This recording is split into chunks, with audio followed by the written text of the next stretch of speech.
Negative रूप में देश ने कि जैसा मेरे विषय में सुना था, अपने परिवार के व्यक्ति के लिए जी जान से जुटता, तो लोगों के मन में क्यूरियोसिटी थी 140 कि इसको इतना काला इतना बुरा कह रहे, तो देखो तो सही यार कैसा है ये। मेरे लिए जुट रहे हैं। तो आम आदमी के लिए क्यूरियोसिटी थी। दिव्यांग है, लेकिन चूंकि गुजरात में देश भर के लोग होते हैं तो उनके माध्यम से कोई न कोई बातें पहुंचती होगी, तो धीरे धीरे कानों कान। कुछ नहीं होगी शायद ईश्वर। लेकिन उस समय मीडिया ने मेरे खिलाफ जो सारा कमाल 20 साल तक एक बॉर्डर बना करके रखा हुआ था, मुझे कुछ तो जनता के लिए बहुत मुश्किल था कि भाई नमस्ते सच क्या है। तो वो पल थे जब 2019 में मैं चुनाव में गया, तो जनता के पास विश्वास था कि यार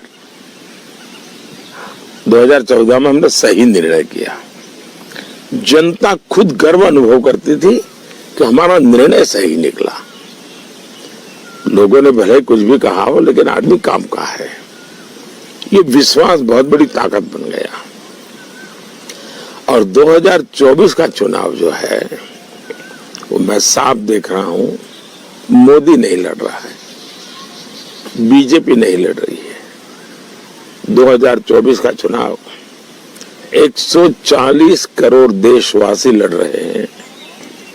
शायद हिंदुस्तान का पहला चुनाव ऐसा है कि जिसकी ओनरशिप देश के नागरिकों ने ली है, देश के युवाओं ने ली है, देश की महिलाओं ने ली है, देश के गांव गरीब बस्ती में रहने वाले हमारे परिवारजनों ने ली है। और लोगों को लगता होगा कि मैं कहता हूं कि मेरा परिवार, मेरा भारत, मेरा परिवार, वो शब्द नहीं है। मैं हिंदुस्तान के हर कोने में अनुभव कर रहा हूं कि जैसा एक परिवारजन अपने परिवार के व्यक्ति के लिए जी जान से जुड़ता है, वैसे ही 140 करोड़ परिवारजन मुझे अपने परिवारजन के रूप में मेरे लिए जुट रहे हैं, खुद खर्चा कर रहे हैं, दौड़ रहे हैं। दिव्यांग है, अशक्त है, बूढ़ी माँ है। जब मैं सुनता हूं, देखता हूं, तो मुझे लगता है कि मैं तो कुछ नहीं हूं जी, शायद ईश्वर ने मुझे निमित्त बनाया होगा। ये सारा कमाल तो उन्हीं का है। 140 मैं काश में देख रहा हूं, मुझे कुछ नहीं करना पड़ता है जी, सिर्फ नमस्ते करता हूं और भरपूर आशीर्वाद मिल जाते हैं। जब आप रैलियों में जाते हैं प्रधानमंत्री, युवाओं से मिलते हैं, महिलाओं से, ढेर सारी लाखों जनता से इंटरेक्ट करते हैं, क्या वाइब्रेंसी फील कर रहे हैं आप? उनसे क्या महसूस कर रहे हैं कि उनकी आपसे क्या आकांक्षाएं हैं? पहली बात है कि मेरे लिए जनता जनार्दन वो ईश्वर का रूप है। तो मैं जब जनता को देखता हूं तो मैं भीड़ नहीं देखता हूं, मैं चेहरे नहीं देखता हूं, मेरे मन में ईश्वर का कोई रूप दिखता है। और मैं ऐसा जब वहां बैठता हूं या खड़ा रहता हूं तो ऐसा लगता है कि मैं मेरे ईश्वर के सामने, मेरे आराध्य के सामने एक पुजारी की तरह, एक सेवक की तरह प्रस्तुत हुआ हूं। मुझे पक्का विश्वास है कि मेरी पूजा में कोई कमी नहीं रहेगी, मेरी सेवा में कोई कमी नहीं रहेगी, मेरे समर्पण में कोई कमी नहीं रहेगी, मेरी त्याग तपस्या में कोई कमी नहीं रहेगी। और मैं, ये मेरा जो ईश्वर है, उसकी वैसे ही पूजा करूंगा, वैसे ही साधना करूंगा, उसकी जो भी आवश्यकता है उसी लगन से मुझसे हो सकेगा एक सेवक की तरह करता रहूंगा। आप तीसरे कार्यकाल के लिए जनता से समर्थन मांग रहे हैं। अगले 5 साल के लिए प्रधानमंत्री नरेंद्र मोदी के पास इस देश के लिए क्या विजन है, क्या रोड मैप है आपका? आपने देखा होगा कि 2014 से लेकर के 2024 तक मेरे हर कार्य में देश का सामान्य मानवी सेंटर में होता है, केंद्र में होता है। पहले मेरे मन में कोशिश है कि उसकी कठिनाइयों को कम करूं मैं, रोजमर्रा की जिंदगी में उसको जो जरूरतें हैं, ये देश उनका है। ये अंग्रेज हुकूमत नहीं कर रहे हैं जी, ये देश लोग इस पर हुकूमत करते हैं। उसको छोटी छोटी चीजों के लिए जिद्दोजहद करना पड़े जी। मसलन छोटी चीजें मतलब मसलन जैसे पानी, रहने के लिए घर, बच्चों के लिए शिक्षा, बुजुर्गों के लिए दवाई हो, पढ़ाई हो, कमाई हो, सिंचाई हो, ये सारी चीजें ऐसी हैं जिसको मेरे देश को, लोगों को 75 साल के बाद इसको पाने के लिए हाथ पैर पसारने पड़े, ये नहीं चल सकता। वो मेरे देश का मालिक है और चाहे मैंने टॉयलेट बनाने का काम किया हो, चाहे मकान बनाने का काम किया हो, समाज में से 25 करोड़ लोग गरीबी से बाहर आना, जीवन में इससे बड़ा संतोष क्या हो सकता है ये? अब मेरा काम है वो 25 करोड़ किसी भी हालत में वापस गरीबी में नहीं जाने चाहिए, इसलिए उनका हैंड होल्डिंग होना चाहिए। दूसरा, पहले मुझे 25 करोड़ को बाहर लाने में मेहनत ज्यादा पड़ी, अब जो बाकी बचे हैं उनको मैं बहुत तेजी से ले आऊंगा, क्योंकि उन्होंने भी देखा है यार, वो तो उसका जीवन बदल गया। क्यों? उसने 2 चीज की थी, उसको भी लगा यार मुझे मौका मिला तो मैं भी करूंगा, मैं भी निकल आऊंगा। तो मेरे मन में एक स्वभाव है। और दूसरा, ईज ऑफ लिविंग। आज मध्यम वर्ग के परिवार हर 10 कदम पे कहीं कहीं सरकार आके टांग लगाती है। हाँ बिल्कुल, सरकार परेशान करती है, ये कागज लाओ, वो कागज लाओ, एनओसी लाओ, वो एनओसी ले गए वहां। ये क्या लॉजिक है जी? टेक्नोलॉजी का जमाना है, जनता जनार्दन पे भरोसा करो, वो हमसे ज्यादा ईमानदार है, वो हमसे ज्यादा समझदार है। जब मैंने कहा, अब देखिए हमको कैसी कैसी चीजें हमारे देश में चलती थी, दर्द होता है जी। और आप मीडिया वालों ने भी ये कुछ नहीं किया, आपको नेताओं की इधर उधर करने में अपना टाइम बर्बाद किया। मुझे बताइए कि हमारा एक नागरिक, जेरोक्स का जमाना है, टेक्नोलॉजी का जमाना है, बुरा हो सकता है, मैं नहीं कहता हूं बुरा नहीं हो सकता है, लेकिन उसको एक सर्टिफिकेट को सर्टिफाई कराने के लिए किसी पॉलिटिकल लीडर के घर जाकर के थप्पा मरवाना पड़ता है, एमएलए एमपी या कॉर्पोरेटर के यहाँ, उसको जाकर के अफसरों से सर्टिफाई करना पड़ता है। मैंने कहा क्या जरूरत है, वो खुद सेल्फ सर्टिफाई करके दे दे कि मेरा सर्टिफिकेट है, उसका एक जेरोक्स कॉपी है और मैं सबमिट करता हूँ। जिस दिन उसका फाइनल इंटरव्यू होगा उस दिन ओरिजिनल दिखा दे भाई। मैंने सब बंद कर दिया। इसका मतलब ईज ऑफ लिविंग आया, सरकार उसकी जिंदगी से निकल गई। ऐसी बहुत सी चीजें, अब जैसे पहले आपने देखा रेलवे स्टेशन पे कतारें लगी रहती थी रिजर्वेशन के लिए, उसको बेचारे को 100-200 रुपए के रोजगार छोड़ करके कतार में खड़ा रहना पड़ता था आरक्षण के लिए। ट्रेन में मैंने कॉमन सर्विस सेंटर शुरू कर दिए देश में, करीब 5 लाख। आप वहां पर जाके टिकट निकाल सकते हो, गाँव आना पूरा दिन खराब करना कोई जरूरत नहीं है। मैंने डायलिसिस सेंटर शुरू किए थे हर देश में। अब डायलिसिस के लिए मुझे मैन पावर तैयार करना पड़ा, नए नौजवानों को रोजगार देना, उनकी ट्रेनिंग करना, डायलिसिस के लिए सारे मशीन लाना। आज मैंने देखा, एक बार मैं वीडियो कॉन्फ्रेंस से बात कर रहा था, डायलिसिस एक ऐसी चीज है कि जिसको किए बिना कोई चारा ही नहीं है जी, चारा ही नहीं। अपने गांव से डायलिसिस के लिए जाना, 200 किलोमीटर दूर जाना, 300 किलोमीटर दूर जाना, रात भर वहां पड़े रहना, सुबह नंबर लगे, मुझे पीड़ा करता था। मैंने आज हिंदुस्तान में हजारों अस्पतालों में डायलिसिस सेंटर खोल दिए, मुफ्त डायलिसिस करवाता हूं सबका। अब ये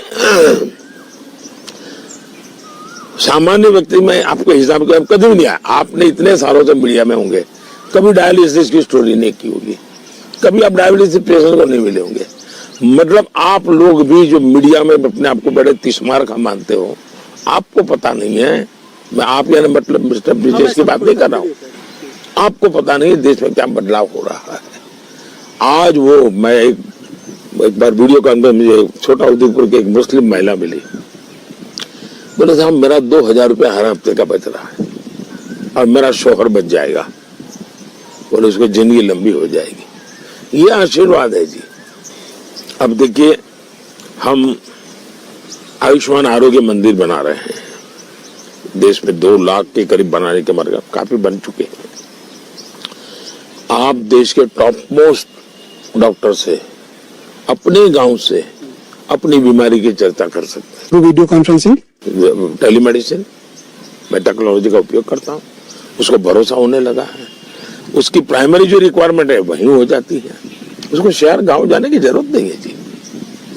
निर्णय छोटे होते हैं। मैंने देखा है दिल्ली में एम्स में लोग अपना नंबर लगे इसलिए 2-2, 3-3 दिन वहां बाहर फुटपाथ पर पड़े रहते थे।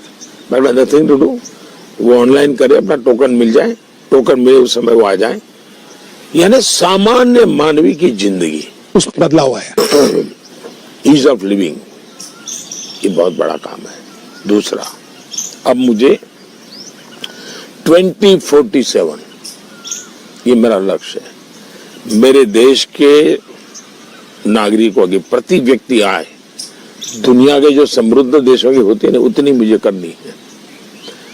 दुनिया में ओलंपिक होता है और मेरा देश 2-2 दिन तक इंतजार करे यार कोई गोल्ड मेडल आए, कोई टैली तो बढ़े। मुझे आज दुनिया में गोल्ड मेडल में मेरे बच्चे आगे बढ़े, मैं चाहता हूँ। नोबेल प्राइज में कभी नाम ही नहीं आता हिंदुस्तान का। मैं चाहूंगा मेरे देश के लोगों के रिसर्च क्यों पर दुनिया में नहीं होने चाहिए। मैं समझता हूँ कि भारत के लोगों के पास सामर्थ्य है। आर्टिफिशियल इंटेलिजेंस का जमाना आ रहा है, पूरी दुनिया का नेतृत्व भारत करेगा। आज फिनटेक, यूपीआई, दुनिया जब देखती है कि अरबों खरबों का कारोबार गांव का करीब आदमी भी, रेडी पट्टी वाला भी मोबाइल से कर लेता है। ये रिवॉल्यूशन आंखों के सामने हम देख रहे हैं। मैं 2047 में दुनिया का समृद्ध देश तो बनेगा ही बनेगा, लेकिन दुनिया की जरूरतों को पूरे करने का सामर्थ्य दुनिया के भारत से प्रेरणा ले कि हाँ भाई आगे बढ़ना है तो हमें भारत की तरह बढ़ना है, उस दिशा में मैं ले जाना चाहता हूँ। विपक्ष इस चुनाव में जिन मुद्दों का और जिन एजेंडों के आधार पर आगे बढ़ रहा है, आप और आपकी पार्टी कितना सहज पाते हैं इन मुद्दों को जो विपक्ष रेज कर रहा है? और इसी में एक सवाल और है कि आपको 400 क्यों चाहिए और 400 का लक्ष्य आपने क्यों रखा है? इसके पीछे आधार क्या है? पहली बात यह है, क्या इस देश का मीडिया ये विपक्ष कर करके उनकी गंद को फैलाने का काम क्यों कर रहे हो? जो लोग बोलते हैं उनको भी तो कभी पूछो कि भाई तुम्हारे इस एजेंडा के पीछे लॉजिक क्या है, तुम जब सरकार में थे तब तुमने इसमें क्या किया था, अब तुम कहते हो कि ये करना चाहते तो कैसे करोगे, मोदी ने क्या नहीं किया इसकी सूची लेके घूम रहे हो। मान लीजिए वो कहेंगे कि फलानी जगह पे मोदी ने तालाब नहीं बनाया, ठीक है, क्या किसी मीडिया ने पूछा कि 60 साल तुम थे, तुमने तालाब क्यों नहीं बनाया? क्या वो तालाब तुमने बनाया था, मोदी ने आके भर दिया क्या? आप लोगों में वो हिम्मत नहीं है उनको पूछने की, और उनके झूठ को लेकर के दुनिया भर में टहलते रहते हो। और हम जैसे लोग जो इजीली अवेलेबल है उनके मुंह में उंगलियां डाल डाल करके पूछ रहे हो। तो पहली बात यह है कि विपक्ष का कोई एजेंडा ही नहीं है, विपक्ष गालियां दे रहा है। अब विपक्ष का हाल देखिए, उन्होंने इंडिया अलायंस बनाना है, मैं हकीकतों के आधार पर बोल रहा हूं और उसमें आप भी सहमत होंगे, इसलिए नहीं कि मैं कह रहा हूं, आप भी सहमत। जैसे इंडिया अलायंस बोर्ड लग गया, क्या इंडिया अलायंस बना क्या? जितनी बार वो इकट्ठे हुए, 3 या 4 बार इकट्ठे हुए, फोटो ऑप हुआ, हर बार संख्या कम होती गई। दूसरा, पहले अध्यक्ष आता था, फिर महासचिव आने लगा, फिर उससे भी जूनियर आने लगा, अब तो आना ही बंद हो गया। मतलब इंडिया अलायंस शेप ही नहीं ले पा रहा है। इतना बड़ा देश का चुनाव है और आप गठबंधन के आधार पर चुनाव लड़ना चाहते हैं, आप गठबंधन नहीं बना पाए। फिर गठबंधन में लेटर एंड स्पिरिट भी होता है। लेटर एंड स्पिरिट होता है तो आपका काम था कि आप साथ मिलकर के चले, कम से कम एक दूसरे का सहयोग करें। फर्स्ट फेज का चुनाव, आपका सबसे बड़ा विश्वस्त साथी लेफ्ट, आपकी आइडियोलॉजी पर पूरा का पूरा कब्जा लेफ्ट का, लेकिन आपने केरल में जाके लेफ्ट के खिलाफ चुनाव भी लड़ा, लेफ्ट के खिलाफ अनाप शनाप भाषा बोली। लेफ्ट वालों ने भी शायद हिंदुस्तान में किसी राज्य में ऐसी गंदी भाषा नहीं बोली गई जो केरल के चुनाव में बोली गई है, कांग्रेस और लेफ्ट के बीच में। मीडिया ने रिपोर्ट नहीं किया इसको। इसका मतलब आपने इंडी अलायंस के स्पिरिट को पहले दिन पीठ में छुरा भोंक दिया। वो चल नहीं सकता है। मतलब आप रणनीति के तहत भी इकट्ठे नहीं हो रहे, नीति के तहत तो कोई आपके पास से अपेक्षा ही नहीं है, और इसलिए आप इंडी अलायंस के नाम पर अपने अपने कुनबे को बचाने में लगे हो। और कुनबा भी कैसा, जैसा उनका एक साथी है एसपी जो आपके उत्तर प्रदेश से है। क्या उत्तर प्रदेश में यादव समाज में होनहार नौजवान नहीं है क्या? क्या यादव समाज में देश को नेतृत्व कर सके ऐसे लोग नहीं है क्या? एक ही कुनबे के सभी यादवों को टिकट देना और पूरे उत्तर प्रदेश से एक भी यादव को के तरफ न जाना, मतलब कुनबा बचाना। इसलिए वो चुनाव जीतने के लिए काम नहीं कर रहे हैं, वो सिर्फ कुनबा कैसे बच जाए।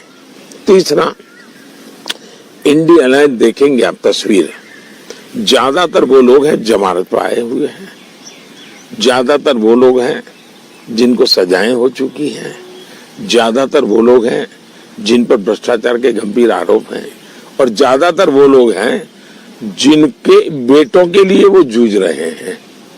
न वो देश के लोकतंत्र के लिए जूझ रहे हैं, न देश को अच्छी सरकार देने के लिए जूझ रहे हैं, न ही वो देश में सामने जो 140 करोड़ देशवासी हैं उनके बच्चों के भविष्य के लिए उनके पास एक मिनट नहीं है, एक पल नहीं है। प्रधानमंत्री जी, 400 का सवाल है। भारतीय जनता पार्टी और एनडीए 2019 से 24 हम 400 सीट के साथ पार्लियामेंट में है। बीजेपी, एनडीए, एनडीए प्लस, पूरे 5 साल मेरे पास 400 का समर्थन रहा है। तो 400, अब सवाल ये है कि आपका बेटा बड़ा तेजस्वी है, 90 मार्क ले आया, फिर भी आप उसको कहेंगे देखो बेटे अगली बार 95 लाना है, कहोगे कि नहीं कहोगे? आप ये कहोगे नहीं नहीं 90 हो गए, तेरे और साथियों को तो 50 भी नहीं आता है, क्या मेहनत करते जाओ, 60 आएंगे तो भी चलेगा। कोई नहीं कहता, हर कहता है नहीं यार 95 करना चाहिए। अगर मेरे पास 400 है तो मैं तो चाहूंगा कि 400 से पार जाऊं। दूसरा, 400 पार का नारा देश की जनता से आया था, हमारी तरफ से नहीं आया। हमने जो नारा दिया वो धारा 370 का स्मरण कराने के लिए, 370 पार,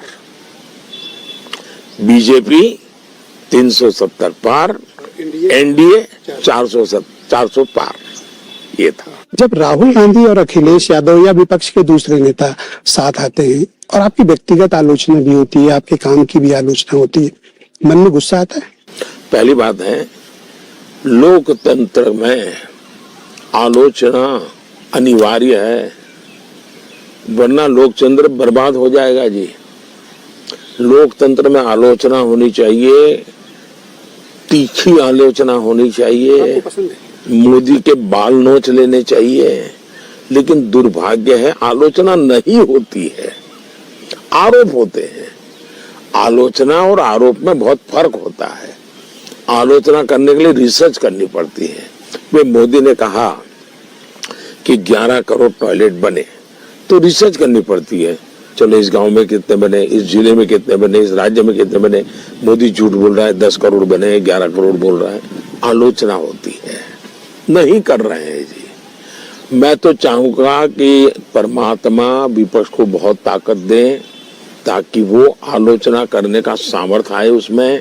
लोकतंत्र में वाद विवाद संवाद अनिवार्य है, मुझे दुख इस बात का रहा कि 2014 से 2024 मुझे ये सौभाग्य ही नहीं मिला आलोचना का। आरोपी में मैं आलोचना का सौभाग्य ढूंढ रहा हूं जी। अगर 5-15 भी लोग भी इस बार अच्छे जीत करके आए ऑपोजिशन में और बढ़िया मेहनत करके आलोचना करे और सरकार को मजबूर करे, लोकतंत्र तब मजबूत होता है जी। मैं तो मीडिया से भी कहता हूं कि आप लोगों के ये जो कूड़ा कचरा लेकर के घूमते रहते हो, आप रिसर्च करो, रिसर्च करके मुद्दे ले आओ, मुद्दे लेकर के आलोचना करो सरकार की। मैं पक्का मानता हूँ कितनी भी तिस्मार का सरकार होगी ना, लाइन पे आ जाएगी। पर आप आलोचना पसंद करते हैं, बुरा नहीं मानते? मैं अनिवार्य मानता हूँ, पसंद छोड़िए, अनिवार्य मानता हूँ। मैंने इंडिया अलायंस पे आरोप नहीं लगाया, मैंने इंडिया अलायंस का एनालाइज किया। क्या किया? पहले में कितने थे, दूसरे में कितने थे, तीसरे में कितने थे।